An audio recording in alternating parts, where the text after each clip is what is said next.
Welcome everyone to 2021's third meeting of the Citizen Commission for the Performance Measurement of Tax Preferences.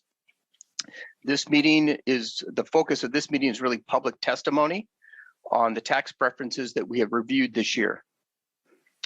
Now, in terms of this particular format, keep in mind we're using this virtual format because of the pandemic. We're trying to avoid in-person contact. And so at least for the foreseeable future, this is how the meetings will be conducted.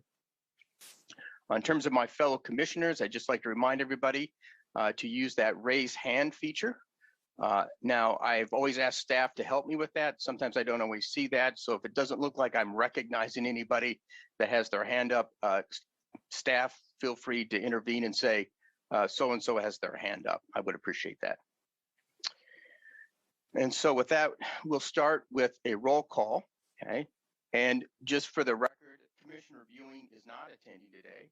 So that is just to expedite things a little bit. So when I do call your name, please answer here. Okay. Diane Dick. Here. Sharon Kyoko. Here. Andy Meadows. Here. And I'm the chair, Grant Forsyth. I'm, of course, hopefully present. We also have two non-voting members, okay? Representative Paulette. Here. And my understanding is State Auditor Pat McCarthy is not attending, but I'll wait a minute just to confirm. And it sounds like that's also the case. And we do have a voting majority, so we'll go ahead and proceed. Now, we're going to take a little bit of deviation. On the agenda, we would normally go right to the meeting minutes, but we actually have a little bit different business we need to conduct. From my part, I've been having a little bit of technical problems, and with Ron Viewing not attending today, he's the vice chair. We need to elect a vice chair pro tem. And with my position as chair, and in order to kind of expedite things, I would like to go ahead and nominate Andy Meadows to be vice chair pro tem for today. Is there anybody else interested in the pro tem position? Okay. Therefore, do I have a motion to approve a vote for the vice chair pro tem with Andy Meadows in the position? So moved. Do I have a second? Second. Okay. With that, I'll go ahead now and conduct a roll call vote. Okay. If if you're in agreement, please say yay. Otherwise, say nay. So, Diane Dick. Yay. Sharon Kyoko. Yay. Andy Meadows. Yay. Thank you, Andy. And myself is a yay. So passed. Okay, thank you for doing that, Andy. And the idea here is that if should I have technical problems, have to drop off for a bit, and maybe it's not easy for me to get back on, Andy can continue the meeting. And so we can continue to forge ahead here. Okay.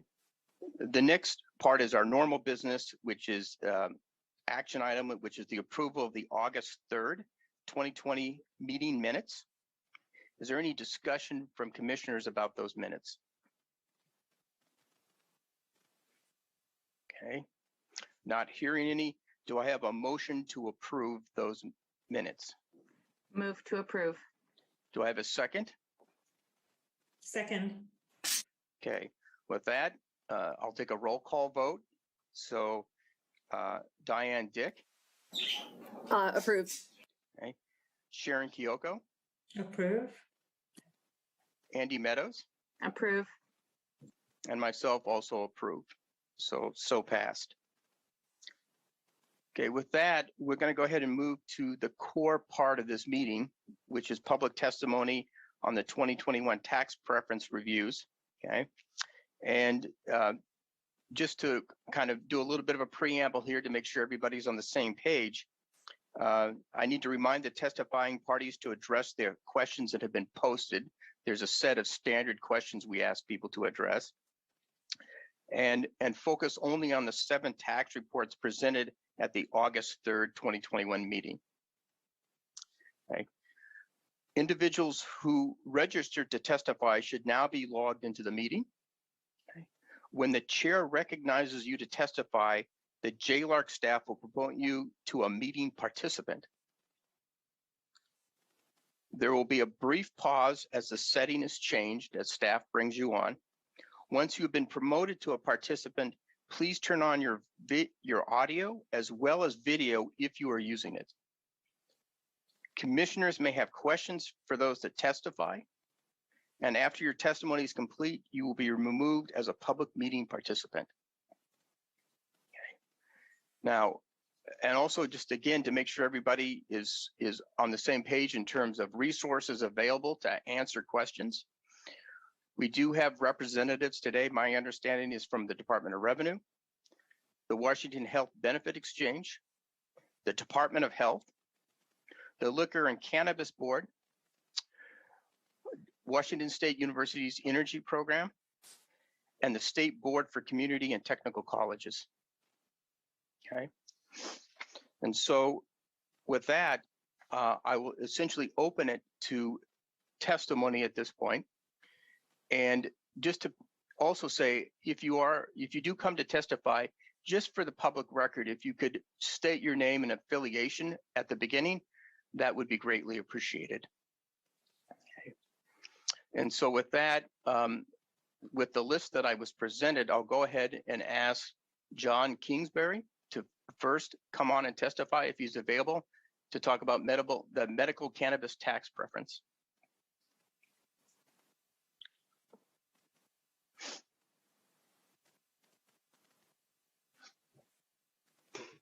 I just promoted him. He should be coming on shortly.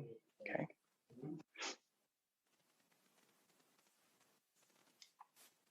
You see me? I can see you. Okay. Is there a time limit, by the way? Well, we don't have too many people to testify today, so there's probably a little bit more flexibility than normal, but usually most people would take, I would say, 5 minutes. Okay. I won't go longer than that. For the record, my name is John Kingsbury. I've been a patient since 2009. I'm a representative of Patients United and chair of the Patient Caucus of the Cannabis Alliance. Thank you for considering these issues. The Commission is considering whether to recommend the continuation of certain medical cannabis tax preferences.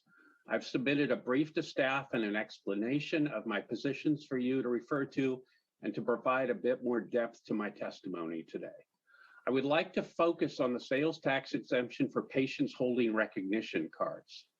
I understand there's a larger discussion about what the preferences look like under the law, what DOR guidance has been, and how those may relate to the actual practices in the stores. I'm happy to discuss those issues. However, for clarity and brevity, right now I will simply describe what policies I support, what I oppose, and briefly why.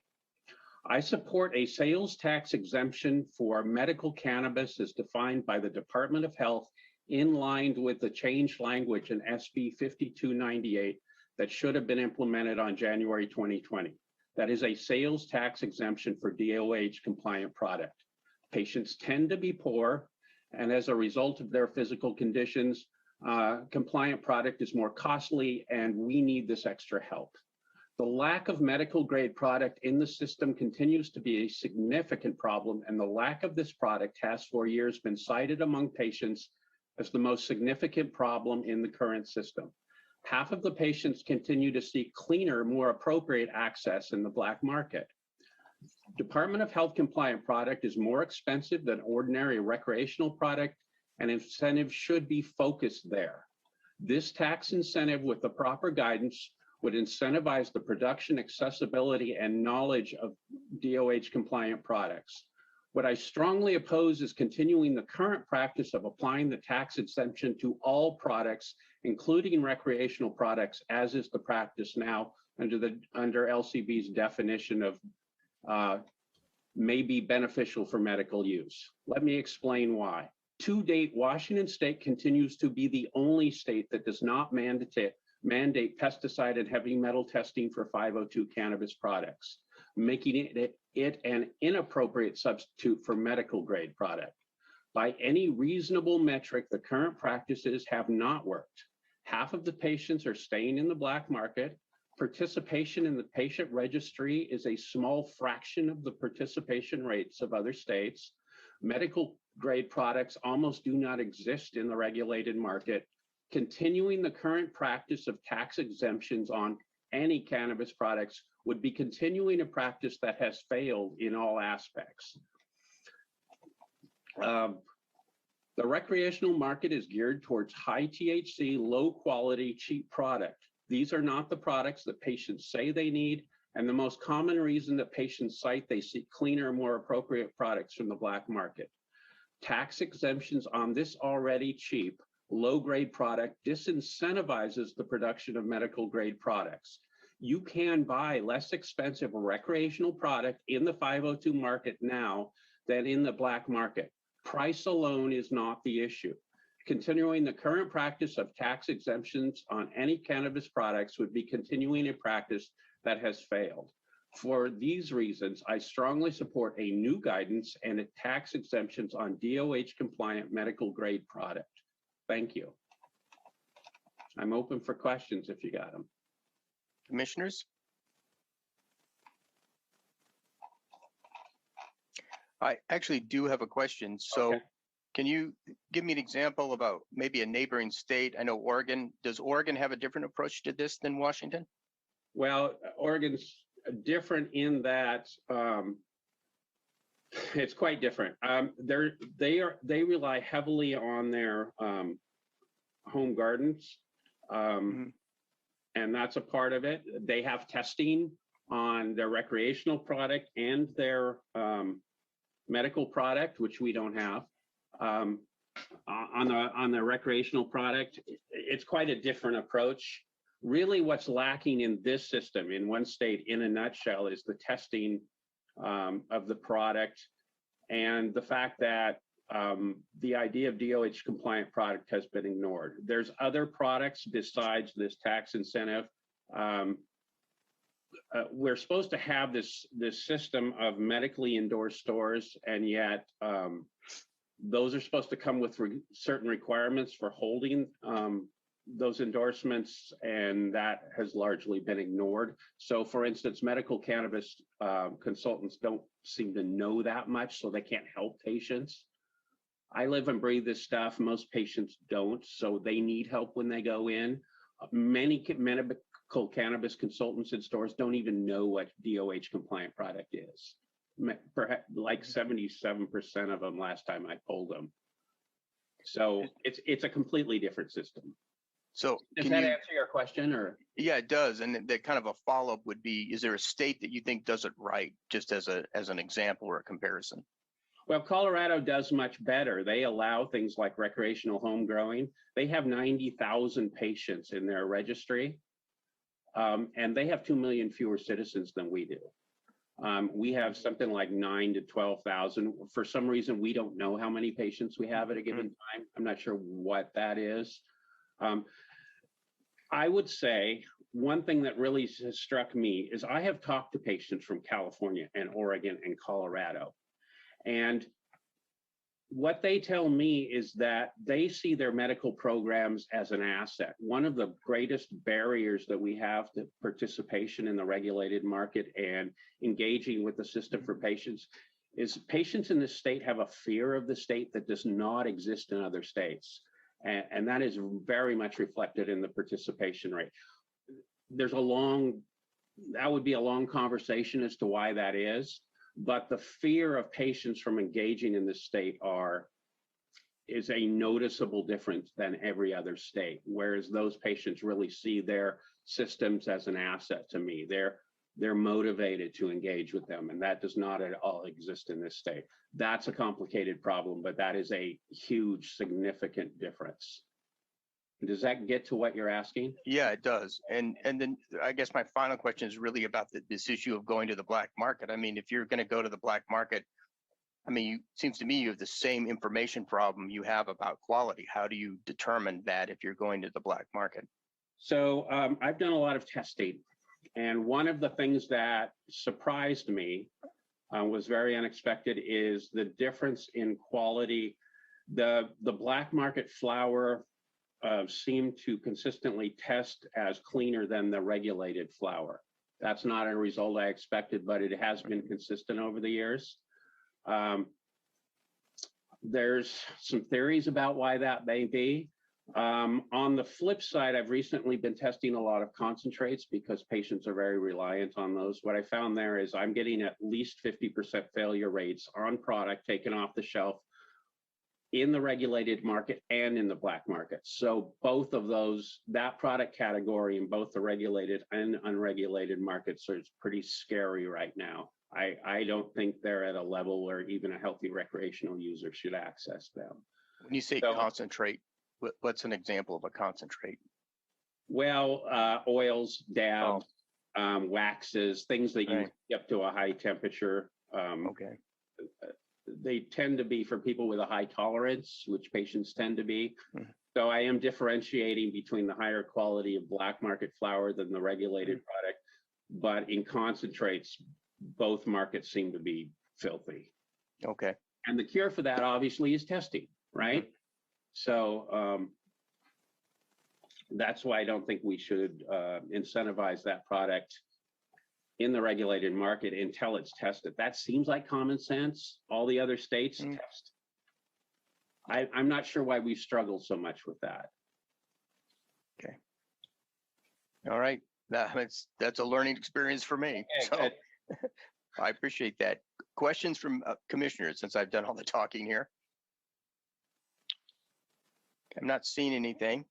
Mr. Okay. Kingsbury, I appreciate your input, and I'm very grateful you came and talked to us today. Okay, I encourage you to take a look at the written materials I submitted. Thank you. We will. I appreciate right. the time. Thank you very much. Can I interrupt with a quick thought for you, Mr. Chair? Please do. Just for you and the benefit of the other commissioners, that just recall we do have representatives from DOH and Liquor Control Board here if you Oh, have any yes. questions of them that got spurred by that, Yeah. or if you want to ask them if they want to add anything. Yes, Wonderful. actually, thank you, Keenan, for doing that.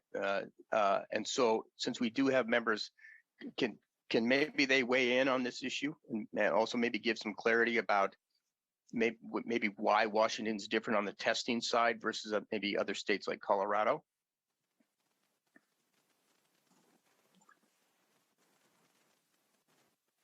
Yeah, and I think I would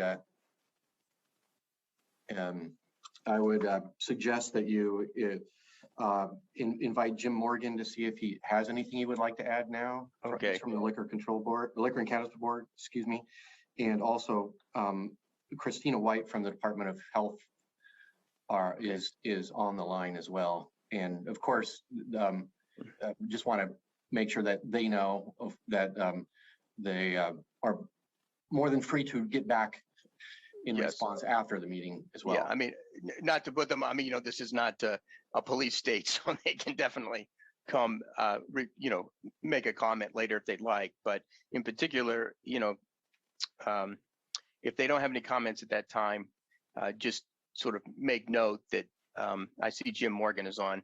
Yeah, and Jim, actually, it looks like, I'm sorry, I misspoke, Mr. Chair. It looks like the DOH representative isn't on the line right now, but I'm sure Okay. we can Okay. contact the agency if there's anything you want to be Okay. addressed. Can Jim Morgan, can you comment on some of those issues? You seem to be on mute, Mr. Morgan.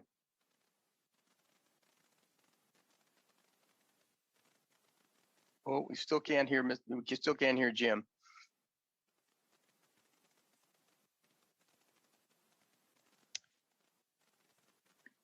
Am I the only one who can't hear Jim? Or can other people hear? Okay. So it looks like his sound is not working even off mute. It's all right.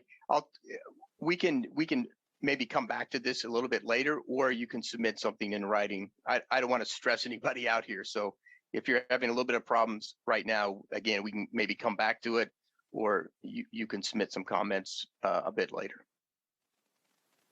Thank you. I do appreciate you giving it a shot.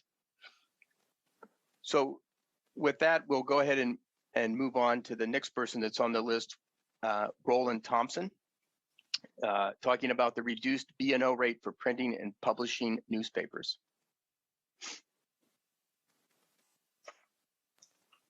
I just promoted him, so he should be on here shortly. All right, thank you. Mhm.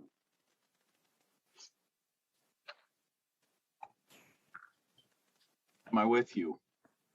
Yes, and I can hear you as well. Great, thank you very much.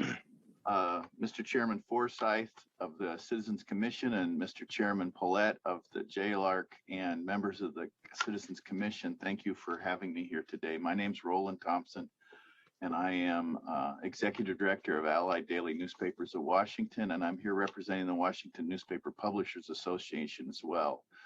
Between those two organizations, we represent the daily and community newspapers in the state, and we have enjoyed this tax preference for the better part of the last decade or so, and it has moved around a little bit. You have written in terms of its valuation, but you have that written material before you. I have worked closely with the staff of the JLARC, particularly Eric Whitaker, who has shepherded this along, although I've talked to other folks about this preference as it's under its review. And I tried to provide as much background and history for the commissions, both commissions, and for them to be able to make a decision here. The 4 questions that you put before us, the first one is there evidence that the tax preference has achieved its purpose? I'm afraid that the tax preference is simply not large enough to achieve the purpose that was being sought. The state, it would have to be incredibly significant amounts of money, I think, to staunch the decline of the business of local journalism over the last decade or so, with the challenges of the 2008 recession and what has happened in the last 2 years with the COVID pandemic. But the intervening years have seen a great degradation of the value of the monetary value of information, and to have aggregators and others pick up content with impunity has made it very difficult for us to achieve our business objectives in our local communities. And as you drive around the state, you look at who were our advertisers, and many of those businesses have waned or even gone away. And so our challenges are many in that regard. But I would like to say that this has helped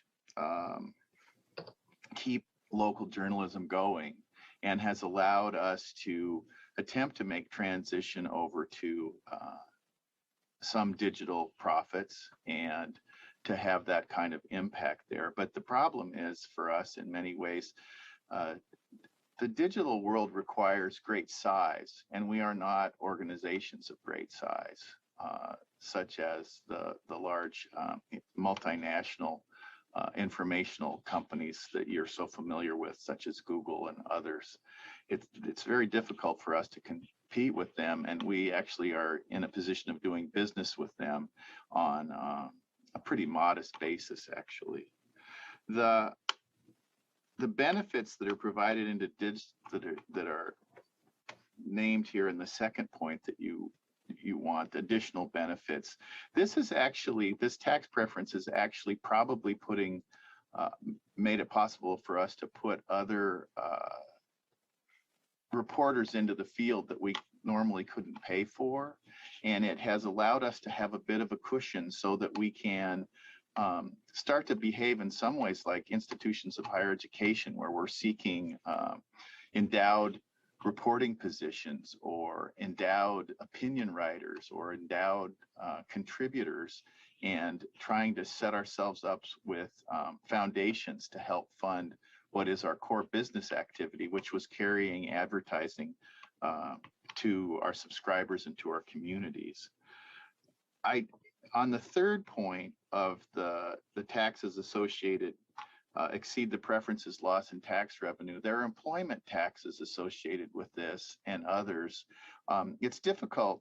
And the reason for the existence, I think, of this commission is that we're in a gross receipts state. In most states, you would have an income tax and you'd simply go to zero. I have members who are actually, in the last couple of years, we're losing money rather than having some form of profits, and that would be taken care of by an income tax state, unlike a gross receipt state such as ours.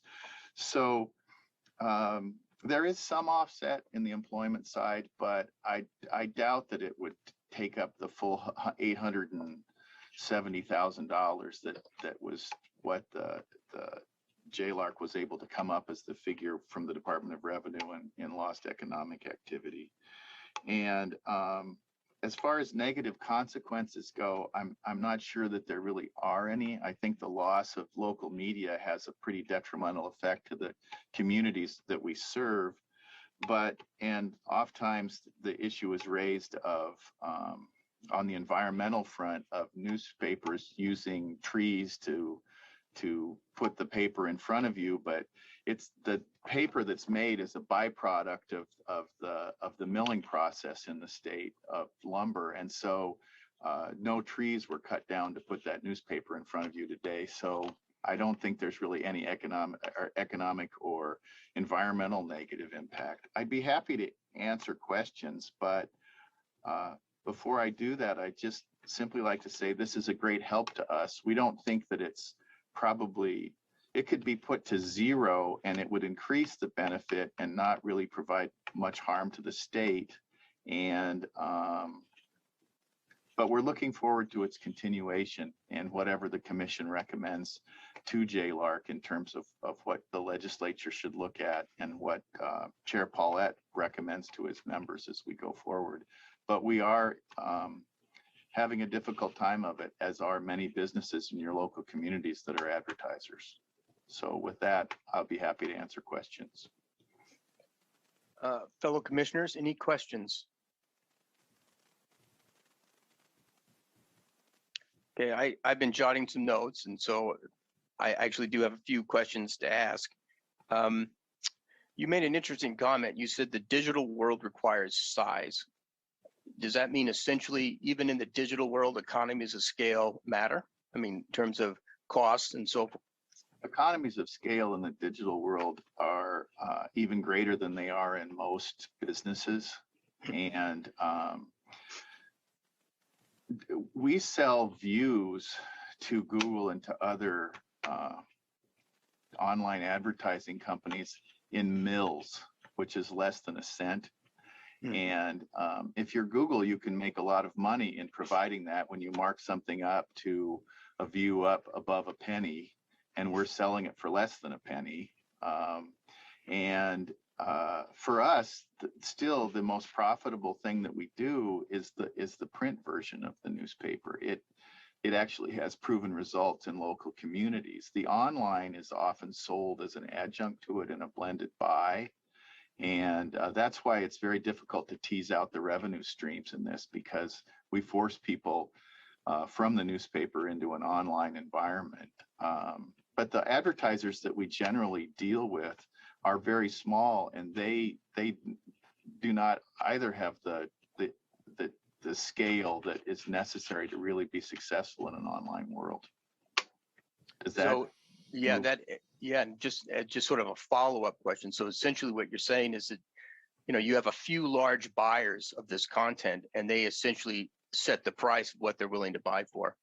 And there's not a lot of competition outside of that group of buyers. That's exactly true. And we don't know who those advertisers are that when you're, as you have experienced, Mr. Chairman, as you move around the internet, you seem to bring your interests with you. You look for a vacuum cleaner and Christmas tree ornaments and something else. And then you'll come to the site of your local daily newspaper. And strangely enough, those follow you there, and you should, you really need to buy this energy drink or whatever it is you managed to click marathon earlier that day.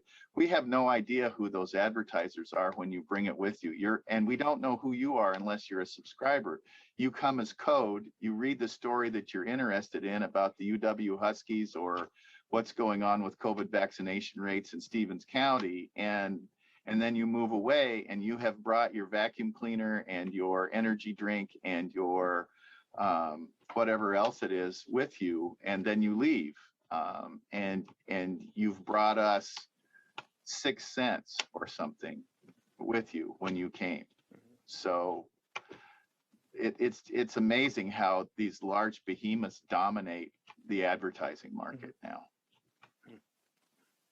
And would you also say that in terms of the importance of the current preference, is there a difference between, we do have a few large papers left in the state. We have the Spokesman Review, we've got the Seattle Times. Would you say the impact is bigger on the smaller papers? Or how would you, make a differential between the two? It's hard to say. I think that the smaller papers, the differential that is a bigger deal for the larger papers. They tend to be in communities that are tech savvy and have a larger base with more competition for that advertising dollar. They have other media outlets in there, and in small communities, you have that weekly newspaper that sits on the coffee table and it's got pictures of the kids in the high school and the the sports teams and everything else. But you also don't have that tremendous competition for the reader's eyes in rural communities. So I think that this actually benefits some of the larger papers in some ways more than the smaller ones, although I wouldn't discount its benefit for the smaller papers. It has really helped smaller papers. In terms of government money, the actually largest benefit for the smaller papers is in legal and public notices. That goes to the bottom line and it informs the community, but it's also works in some ways as a government subsidy to keep a local community weekly, primarily newspaper open, and is absolutely critical. If you gave me a choice between this preference and public notice, legal and public notice, there would be no choice. The amount of money involved in legal and public notice exceeds this by many orders of magnitude. Okay, interesting. Any other questions from commissioners? Okay. Thank you for your time. I very much appreciate you allowing us to testify. And No, we're always very grateful, and I appreciate you also focusing on the questions. That does make our job a little bit easier. So I'm very grateful you came today. okay, and we are. I hate to use the word desperate, but we would very much like to see this continue in some form, and if it could be increased, we would be overjoyed. Thank you. Okay, thank you very much. Oh, I'm sorry, Representative Paulette. Thank you. I realized late that I had a question. This goes to the history, and I know, Roland, you are a student of history of legislative intent, et cetera. So the legislative auditor noted that it didn't have couldn't ascertain the intent for how long this was intended to last. And what's your understanding of whether it was intended to be permanent, to assist newspapers, or was intended to be temporary? Mr. Chairman, it was not intended initially to be permanent. The view in 2008 was far rosier for local journalism than it is today, and there was a hope that it be carried forward. But there are very few preferences, as you know, that especially in the last 15 to 20 years that have ever been intended to be permanent. They're meant to be reviewed, and the only way that you have a true review is to have a sunset on them. If you don't have a sunset, inertia can take over and it can become permanent. But at the time and in testimony, it was not intended to be permanent, but to be subject to review by JLARC and by the Citizens Commission. Thank you. Thank you. Any other follow-up questions? Not see any. Thank you again, Mr. Thompson. Thank you so much for the time. We really appreciate you listening to us. We're grateful as well. Okay, so the next person that's on the testimony list is J.C. Harris. And again, this is the same as the previous testimony in terms of the subject matter. It's the reduced B&O rate for printing and publishing newspapers. Grant, we got an email notification. JC's not able to make it today, but plans on Okay. submitting written testimony. Okay, fine. So I believe that, is it Jim? Have we had anybody else joins since the meeting No, started? No, we have not, but I believe Jim Crawford wanted to testify. Okay, that's fine. We go ahead and invite Jim Crawford to come on.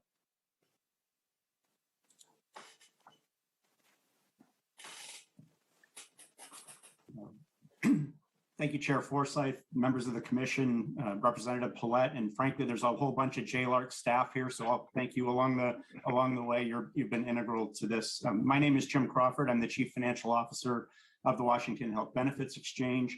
I don't want to take a lot of your time, but I do want to appreciate the role of the commission and your effort, as well as JLARC, in terms of the tax preference that the exchange has enjoyed since it began. We appreciate the engagement of the Citizens Commission, JLARC, and their staff for the thorough analysis and the legislative auditor's recommendation. Many people don't know that the exchange is governed by a bipartisan board nominated by the caucuses of the legislature and ultimately appointed by the governor. So we live in a bipartisan space in terms of our governance.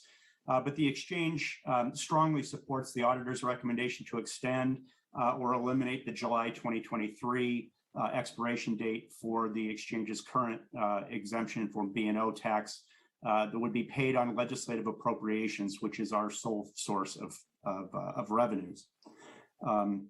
We respect the commission's view, and ultimately, of course, the legislature, as Representative Paulette knows, will make the determination.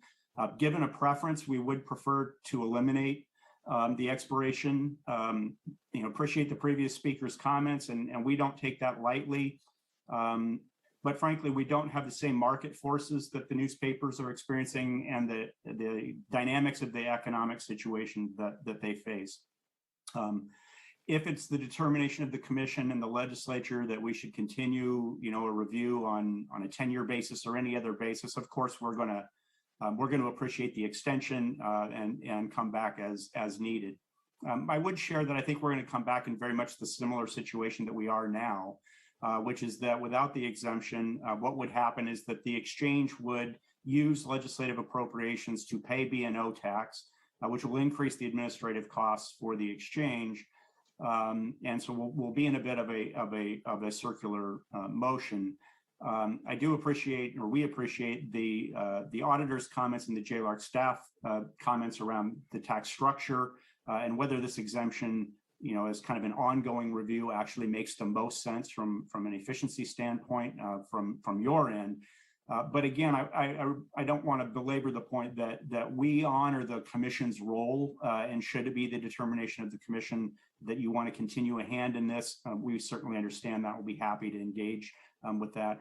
We anticipate having the same conversation with the legislature that has obviously got a view of this as well. The last point I would make on this one is that I think we should be very careful with the term permanent. We have a legislature that comes to town every January, and the legislature can always change state law and frequently does. And so we don't view this, the expiration, the sunset of the expiration in this case, if that were to be the legislative choice, to be a permanent basis.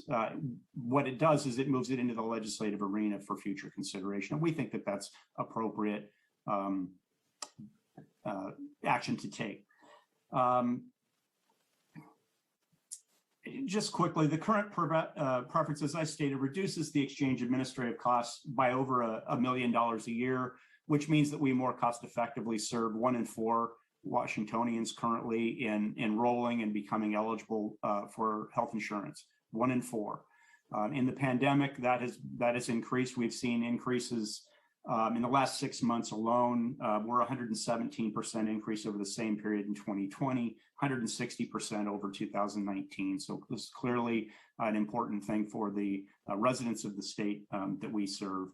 We've submitted for you written testimony and a handout on the exchange. I think I'll just end here unless you have questions with again, a thank you for the work that you do. We very much appreciate it, and we appreciate your time. If I might, and I guess this also goes to Representative Paulette. What are the discussions right now with the legislature and the exchange, kind of thinking about what its future might look like?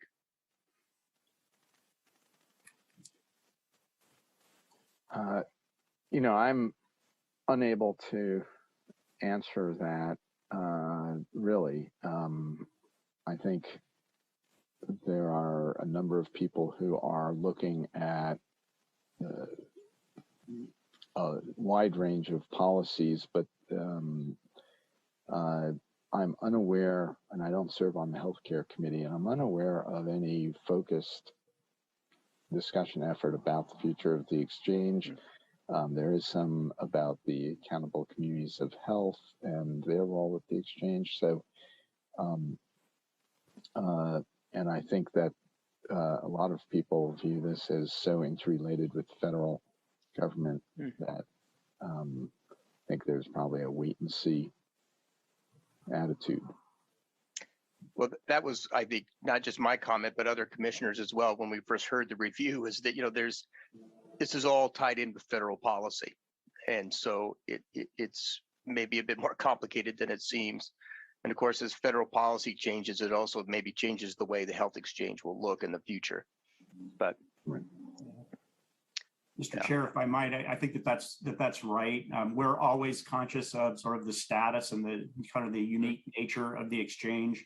I would highlight in the last legislative session, the legislature provided the exchange with 2 entirely new programs in the health insurance space to administer for residents of the state: a child care worker sponsorship program and a new state subsidy program designed to enhance the federal tax credits for citizens who are eligible for them. So the move appears to be in the direction of utilizing the exchange to the extent reasonable and practical and achievable to be extending this. And obviously there is a huge linkage to the federal. There is no doubt about that, both in the administration of the Medicaid eligibility system, which we do, but also in terms of the exchange through federal law is the only way that citizens can access, and I do mean citizens, non-documented residents are not eligible for federal tax credits.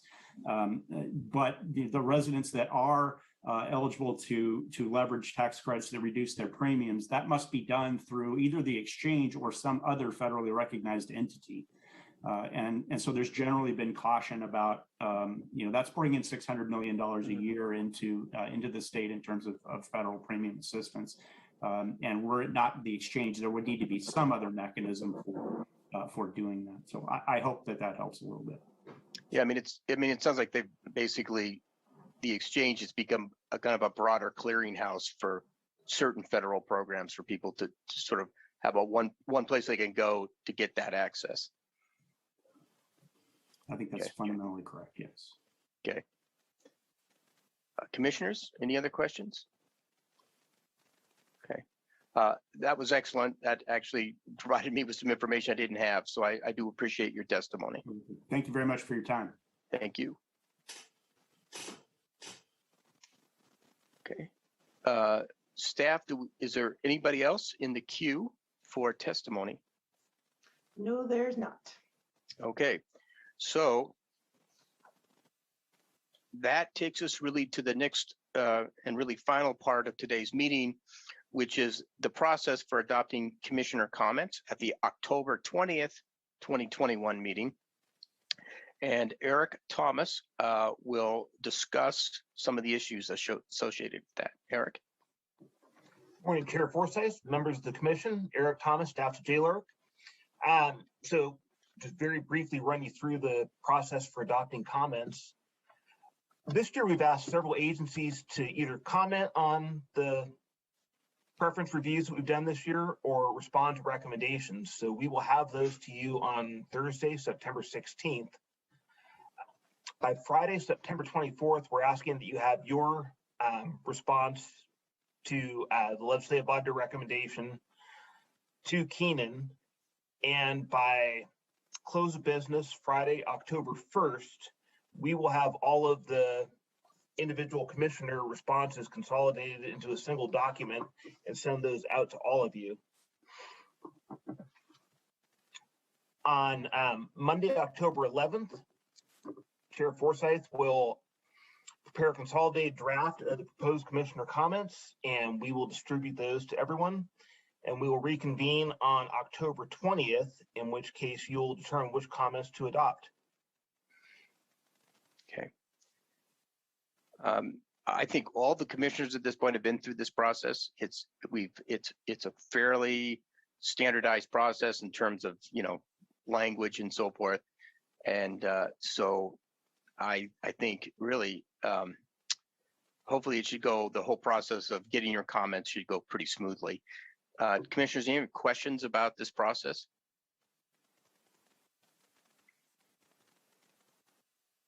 Okay, and I actually have a limited screen at this point, so I can't see anybody's hand, or very few. So hopefully I'm not missing anybody. I will say I did warn staff that my October is a mess in terms of my work life. And so I might need a little bit of flexibility in there from my fellow commissioners to get the combined comments. But I think, compared to previous years, I think, if there's a delay, it'll be just a day or two before I get it sent out based on what we see on the current schedule. So, so just bear with me a little bit if that happens.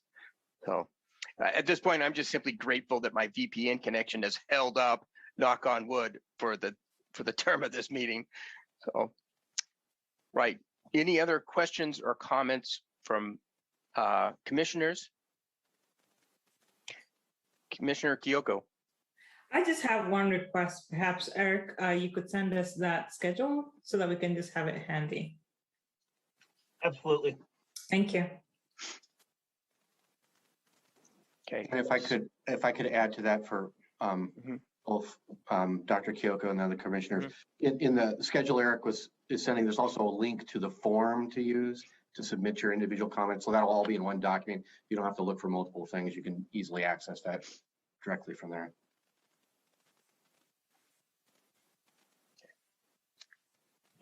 So Keenan, any other? The only other item that occurs to me, Chair Forsyth, is we've distributed the commissioners the written testimony we've received so far. So in addition to the folks who testified in person today, there's about 17 other individuals who sent in written comments. So, and also for the viewing public, those are all published on the commission's website. If you go to the website and you get into the link for today's meeting, you'll see a link and you can see all the individual written items that have been passed along so far. And we will add to those if we get any comments subsequent to the meeting today. Okay, yeah, thank you for reminding me about the written testimony, right? So yeah, in the past, that's also been very useful in formulating comments by commissioners. Anything else? Okay, well, not seeing any more questions and having completed, it looks like the entire agenda, I will go ahead and call this meeting adjourned and wish everybody health and safety going forward, because the world is a bit uncertain at this point.